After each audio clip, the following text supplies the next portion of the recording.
O'zbekning o'ziga bekligi ayon, eng katta boyligi erkligi ayon.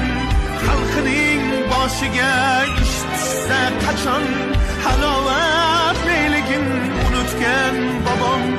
Ser quyosh o'lkaning porloq quyoshi, dunyodan olgan marjasur yurtboshi, ortidan qolgan bir oqil izdoshi, ko'ngillar qaridan joy olgan bobom.